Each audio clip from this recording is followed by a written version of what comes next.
इतना सारा क्रिटिसिज्म उसको मिल रहा है, हाँ। फिर भी वो लोग जाग नहीं रहे। मैं ऐसा सोच रहा हूँ कि कैसी कंपनी है कि आदमी साला डब्बा लेके चला जाएगा। यार बाई कर रहे हो या सोना, आपको रिसेल ही चाहिए तो गोल्ड बाई करो यार, समझ लो, सिंपल चीज है।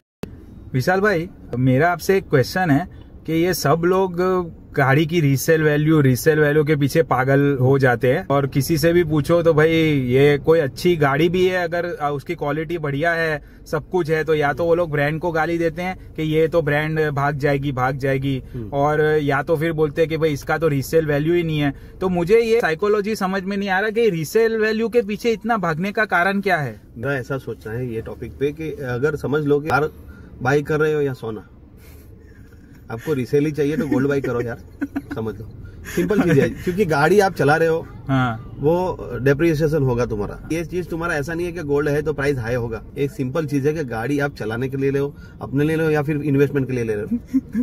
कि ये कोई एसेट नहीं है कि जो इन्वेस्टमेंट के साथ ग्रो करेगा। ये एक कंपनी से मुझे काफी दिक्कत है। अभी तो उन लोग का चलो सेफ्टी रेटिंग ये सब आया, मेरे खुद के घर में स्विफ्ट डिजायर है, तो छोटा बच्चा उसको लात भी मार देता है तो उसका पूरा बोनट हिल जाता है। अरे दूसरी चीज ये क्या है कि इतना सारा क्रिटिसिज्म उसको मिल रहा है, फिर भी वो लोग जाग नहीं रहे। मैं ऐसा सोच रहा हूँ कि कैसी कंपनी है कि आदमी साला डब्बा लेके चला जाएगा और ठुक के, मतलब एकदम टीन का डब्बा पैक हो जाएगा, एकदम क्रश हो जाएगा, तब तक वैसे ही गाड़ी बनाते जा रहे हैं। उनको सेफ्टी के कोई नॉलेज नहीं है। अभी तो धड़ल्ले से गाड़ी ले ले एकदम सस्ते प्राइस। कहने का मतलब पर्सपेक्टिव यही है कि भाई गाड़ी आपको चलानी है, आप पहले दिन से आप अगर बेचने के बारे में सोचोगे, it's not an investment, it's like कि भैया उसको रगड़ के आप जीरो वैल्यू हो जाएगी, उसका ऐसा समझो कभी बेचोगे ही नहीं, तो कौन सी गाड़ी चलेगी। आज जितनी भी गाड़ियां सेफ्टी प्रोवाइड करती है या जिसकी बिल्ड क्वालिटी है, उसको तो सब इंडियन कंज्यूमर गाली दे रहा है। जर्मन कार्स को आप देखो, बोलते हैं भाई ये तो इसके पार्ट्स महंगे हैं। टाटा है तो टाटा को भी यही बोलते हैं लोहा है। माइलेज के पीछे भागते हैं, एक तो ये रीसेल वैल्यू और एक माइलेज के पीछे।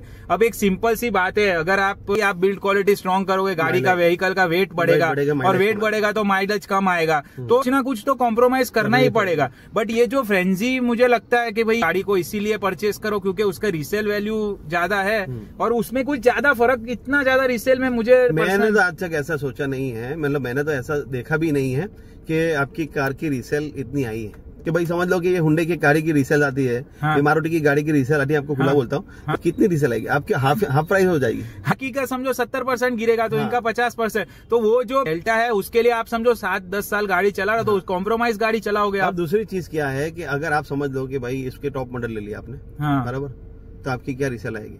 नो डाउट, अगर आपको कोई गाड़ी पसंद है और आप हर तरीके से आपकी कैटेगरी में फिट होती है, और फिर आप ये as a add on resale को कंसीडर करो तो बात बराबर है। आपका कोर क्राइटेरिया ही ये है कि भाई मुझे रीसेल वैल्यू मिले, वही गाड़ी में परचेस करूं। आई थिंक वो चीज में कोई लॉजिक मुझे पर्सनली लगता नहीं है। और हाँ, ये चीज का भी मैं क्लैरिफाई करना चाहता हूँ कि भाई मारुति ने अभी बहुत अच्छा काम किया है कि अभी वो BN कैप में 5 स्टार रेटिंग ये लेके आए। फिर भी मैं ग्राउंड रियलिटी आपको बताऊं, जो आज की डेट में भी मारुति की गाड़ियां परचेस कर रहे हैं, आप उनसे पूछोगे भाई 5 स्टार रेटेड है, उनके अंदर वो कॉन्फिडेंस नहीं दिख रहा। कंपनी को ये चीज को एड्रेस करना चाहिए कि भाई कस्टमर में 5 स्टार रेटिंग आने के बाद भी क्यों कॉन्फिडेंस नहीं। ग्राउंड लेवल पे जो कस्टमर का फीडबैक होता है, that is the final feedback. और रीसेल के चक्कर में आप अपना हार्ड अर्न मनी रीसेल के चक्कर में मत बिगाड़िए, क्योंकि रीसेल समझ लो गाड़ी लेनी है तो रीसेल के पीछे मत भागिए। अपनी सेफ्टी, क्वालिटी और आपका एक्सपीरियंस पे ज्यादा जाना चाहिए। Okay, thank you.